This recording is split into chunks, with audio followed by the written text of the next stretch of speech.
اگر آپ بھی اپنے نام کی ویڈیو بنوانا چاہتی ہیں تو کامنٹ کریں۔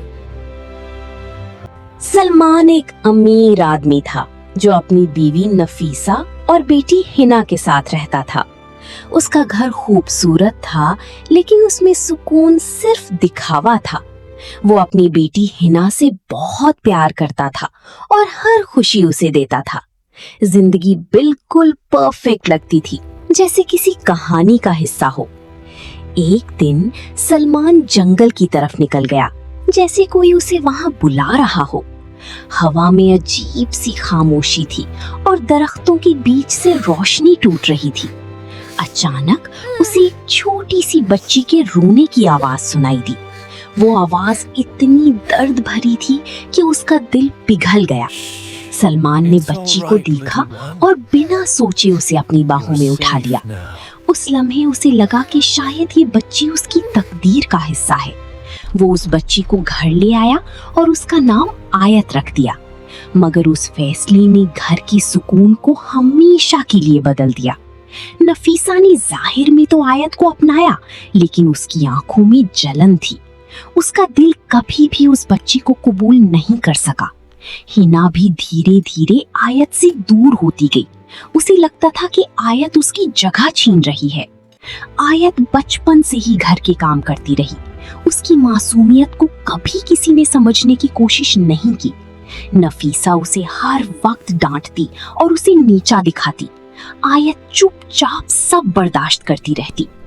رات کو آیت اکیلی اپنے کمرے میں سو جاتی۔ اس کی آنکھوں میں آنسو ہوتے لیکن آواز کبھی نہیں ہوتی۔ وقت گزرتا گیا اور آیت دھیرے دھیرے بڑی ہوتی گئی۔ اس کا درد بھی اس کے ساتھ بڑھتا گیا۔ اب آیت ایک خوبصورت جوان لڑکی بن چکی تھی، مگر اس کی زندگی اب بھی ظلم اور تنہائی سے بھری تھی۔ ہنا مہنگی ڈریسز پہنتی اور اپنی خوبصورتی پر فخر کرتی۔ اسے آیت کی خاموش خوبصورتی سے نفرت ہونے لگی تھی۔ نفیسہ اور ہنا اکثر مل کر آیت کے خلاف باتیں کرتی۔ ان دونوں کے دل میں صرف جلن اور نفرت بھر چکی تھی۔ ایک دن آیت کو گھر سے باہر کام کے لیے بھیجا گیا۔ وہ چپ چاپ اپنی ٹوکری لے کر نکل پڑی۔ راستے میں اسے ایک زخمی سفید سانپ نظر آیا۔ اس کی حالت بہت بری تھی اور وہ مشکل سے سانس لے رہا تھا۔ آیت کا دل پگھل گیا اور وہ اس کے پاس بیٹھ گئی۔ اسے لگا جیسے وہ بھی اس کی طرح اکیلا اور بے سہارا ہے۔ اس نے دھیرے سے سانپ کو اپنی ٹوکری میں رکھ لیا۔ اس کی آنکھوں میں ڈر کم اور رحم زیادہ تھا۔ وہ سانپ کو چپ کر اپنے کمرے میں لے آئی۔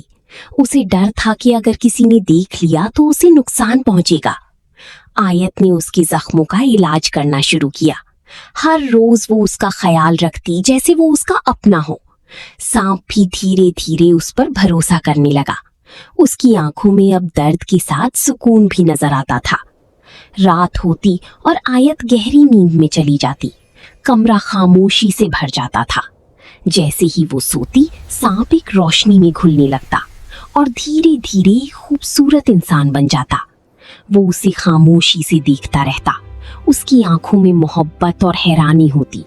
اسے آیت کی معصومیت سب سے الگ لگتی تھی، جیسے وہ دنیا کی نہیں بلکہ کسی اور جہاں کی ہو۔ صبح ہوتے ہی وہ واپس سانپ بن جاتا اور آیت کے پاس چپ چاپ لیٹا رہتا۔ آیت جب اٹھتی تو اسے دیکھ کر مسکرا دیتی۔ اس کی زندگی میں پہلی بار خوشی آئی تھی۔ اب وہ ہر کام خوشی سے کرتی تھی، جیسے اسے جینے کا کوئی وجہ مل گئی ہو۔ نفیسہ اور ہنا نے اس کی خوشی نوٹس کی اور انہیں یہ بات بالکل پسند نہیں آئی۔ ہنا نے چپ کر آیت کا پیچھا کرنا شروع کیا۔ اسے سچ جاننا تھا۔ اس نے ونڈو سے دیکھا کہ آیت سانپ سے بات کر رہی ہے۔ وہ منظر دیکھ کر وہ حیران رہ گئی۔ ہنا نے یہ بات نفیسہ کو بتائی۔ دونوں کے چہروں پر غصہ صاف نظر آ رہا تھا۔ انہوں نے مل کر ایک پلان بنایا۔ ان کا مقصد صرف ایک تھا، سانپ کو ختم کرنا۔